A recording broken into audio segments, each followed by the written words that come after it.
మీరెందుకు సార్ ఇలాంటి స్టాండ్ తీసుకున్నారు? లేదు ఇప్పుడు రవి కోసం ఎవరు కూడా ముందరికి రాలేదు. నేను వచ్చాను. నేను వచ్చిన తర్వాత నాకు సానుభూతి వచ్చేసింది. చాలా ఇది నిన్న నుంచే చూస్తున్నాను మీమ్స్, సార్ మీ గుండె ధైర్యంకి మేము గుడి కడతామంటున్నారు.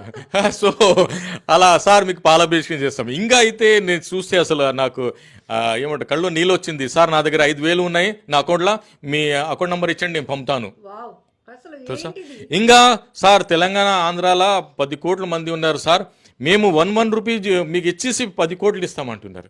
ఆయన మాకు దేవుడు, మా దేవుడు రవికి మీరు బయట తీయండి వకీల్ సాబ్, మీకు ఏమిటి పాద అభిమానులు చేస్తామని చెప్తాను. అంతే. ఎంత అసలు నేను కోడికత్తి కేసు వాదించాను, గుల్కరై కేసు వాదించాను, కానీ దాంట్లో అంతా నాకు ఎవ్వరు సోషల్ మీడియాలో అయింది అస్సలు లేదు. కానీ ఈ కేసులో మాత్రం చాలా సపోర్ట్ వచ్చేసింది. అసలు I'm thanks to the all iBomma Ravi fan.